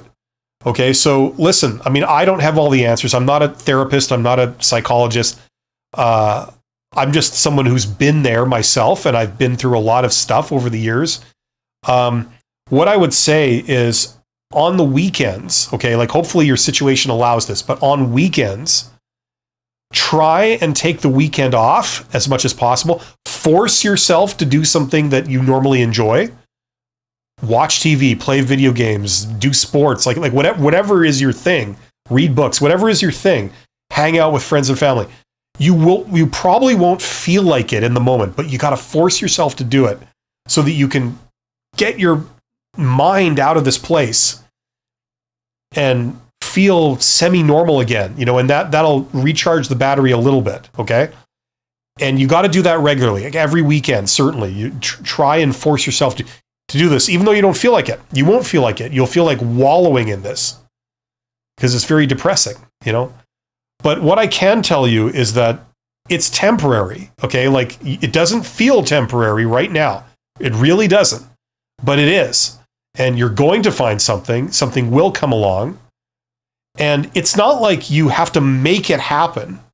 You just have to do certain things on your end, and the right situation has to just come along. It's not like you create the situation or you turn a bad situation into a good situation. You just have to keep moving on until you encounter the right situation. These people just happen to be looking for exactly what you have.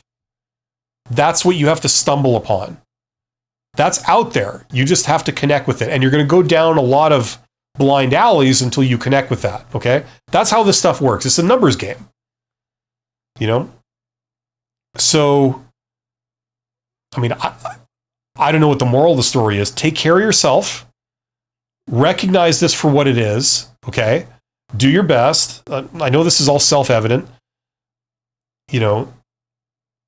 and you're going to win. You just remember that you are going to win at this. It doesn't feel like it right now, but you will. That's what happens. Everybody is in that situation, and it does work out. Certainly, if you're doing the right things and you're already here trying to do self-improvement, you know what I'm saying? So like you're on the right track. If you're open to looking at like, how am I doing the right things? That convinces me that you're going to win, because that's what it takes for a lot of people.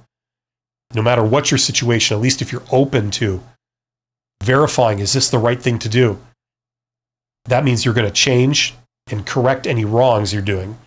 Okay, so chin up, SA340X. You're gonna come through this, okay? And everyone would feel drained in your position. Some of the best of us would feel even more drained than you do in having to deal with what you're dealing with. Okay, just take a moment, take care of your mental health, and get back on the horse Monday morning, okay? Or, in a couple of days, like whatever. And if you have any more questions or you need help, I'm here Monday, Wednesday, Friday. Okay, I do live streams around about this time, Monday, Wednesday, Friday. It's 3:42 p.m. for me in the afternoon.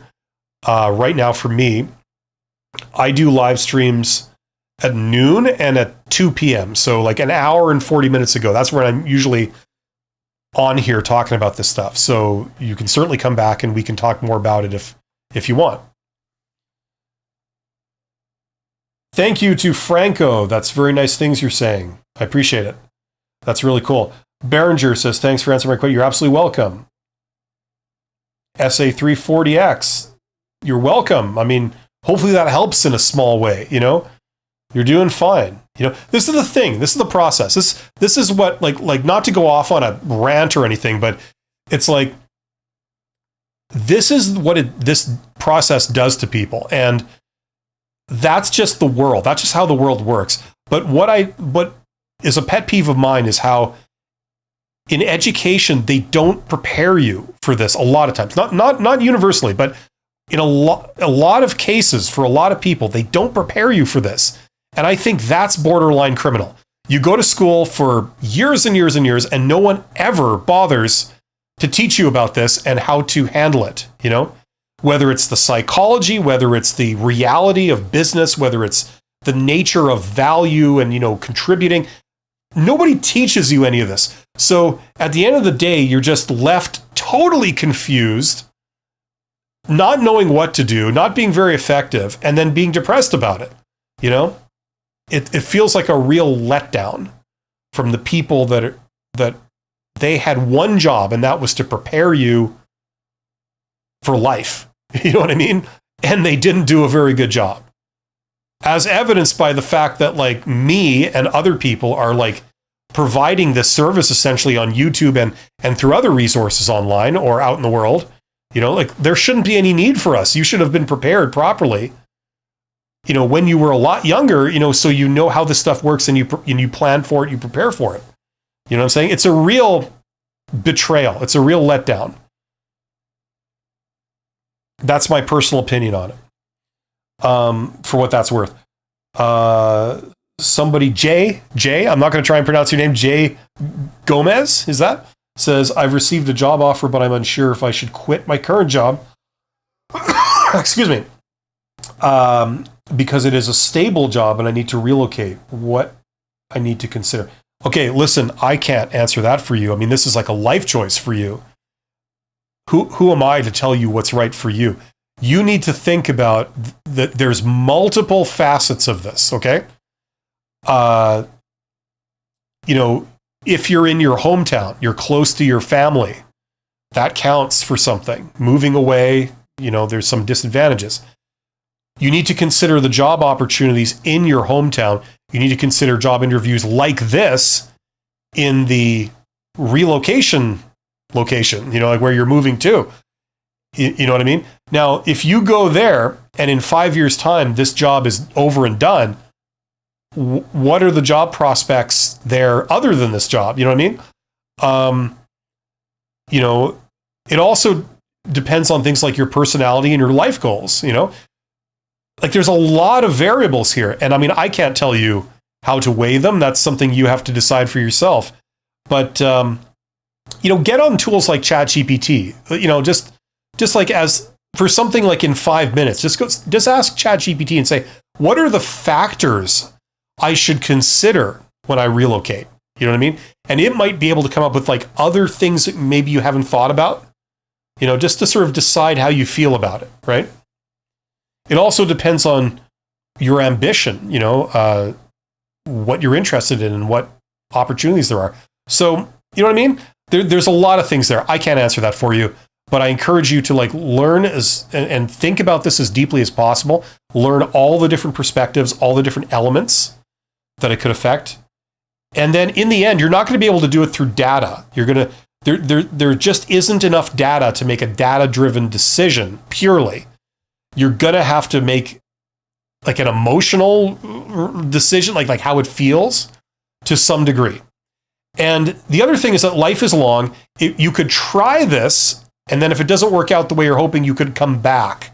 That's possible too. So keep that in mind also. It's not like a sort of decision that, once you make it, that's it. It's decided for the rest of your life.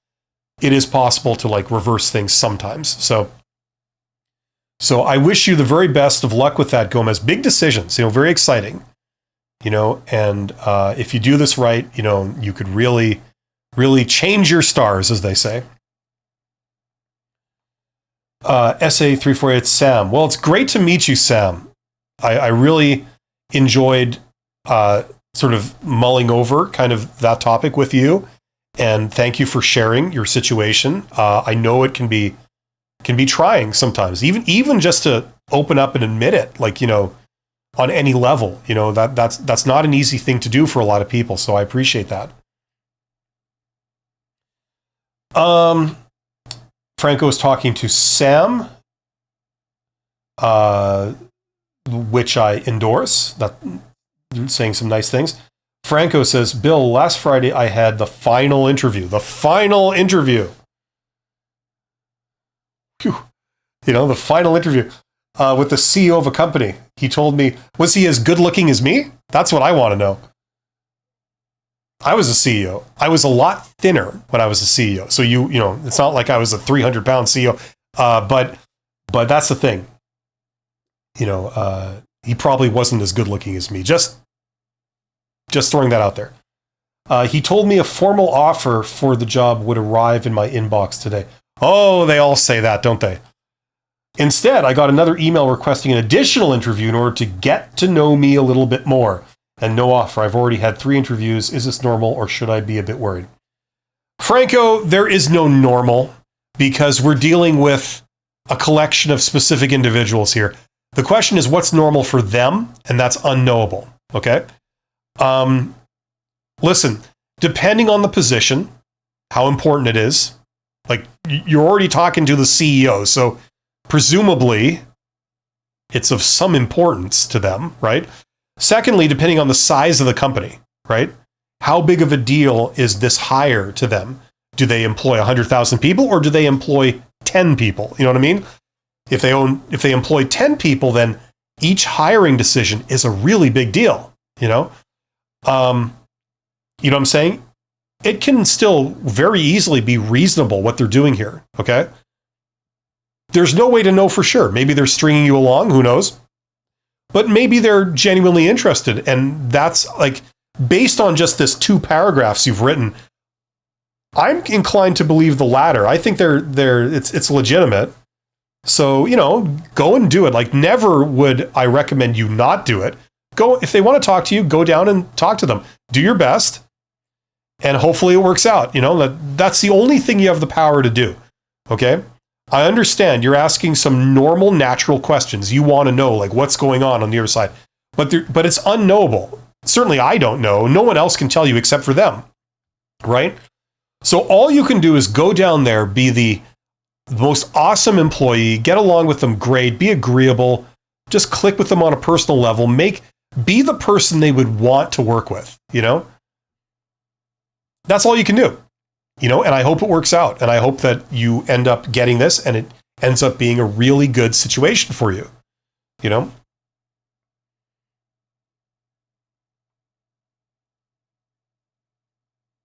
Franco says, right. Yeah. Like, you know what I mean? Like, none of us are mind readers. We really don't know what's happening.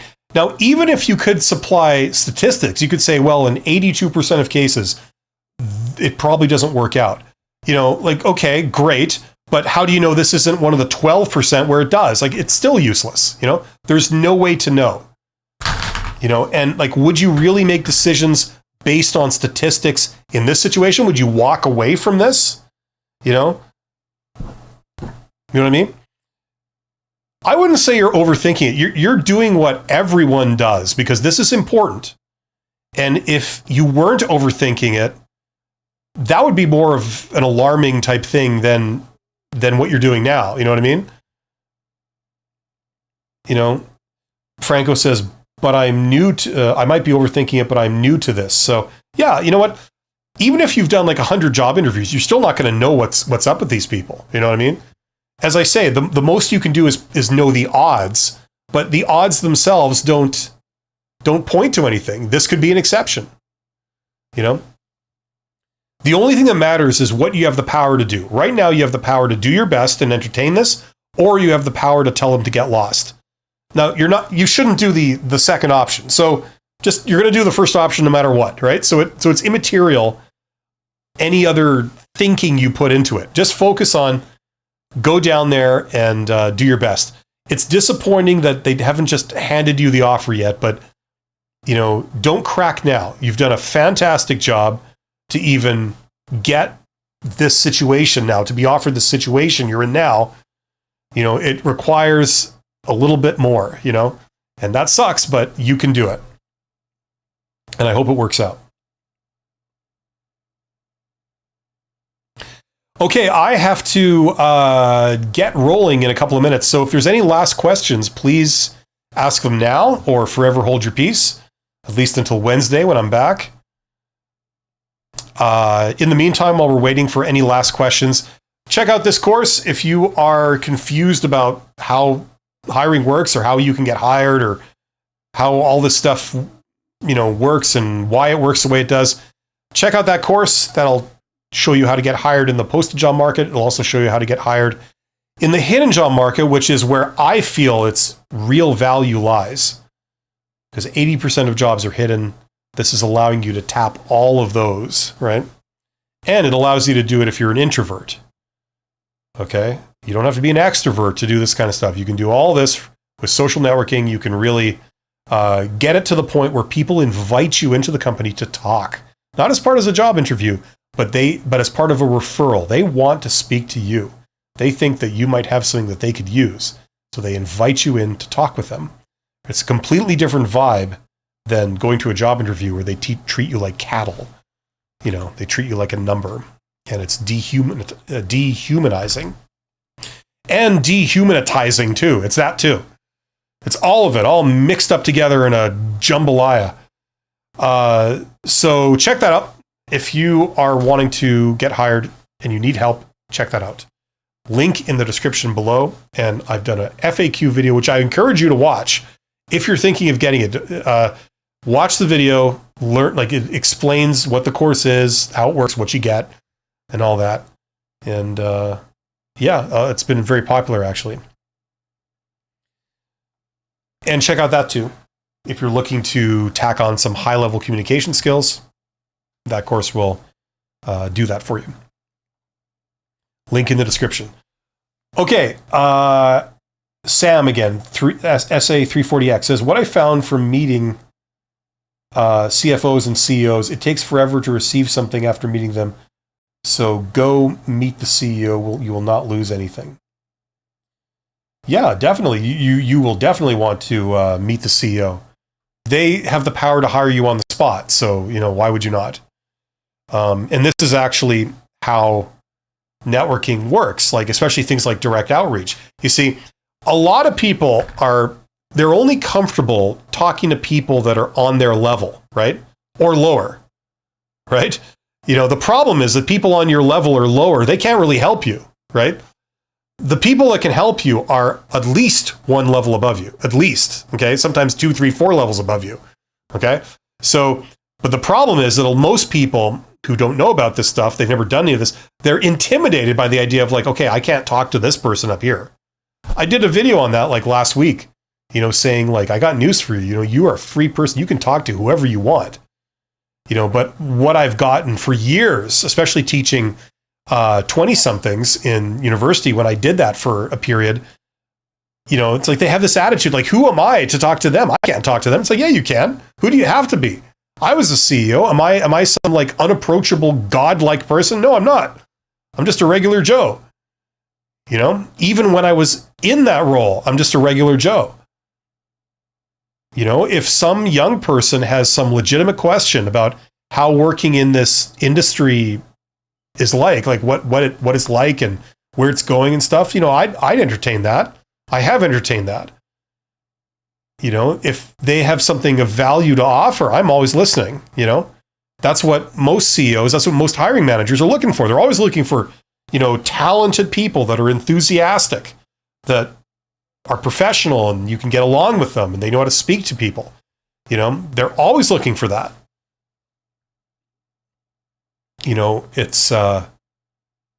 It's recruiters and stuff that maybe they react very unprofessionally sometimes when you like try and speak to them. But there's no point in speaking to recruiters. Like, they have no power.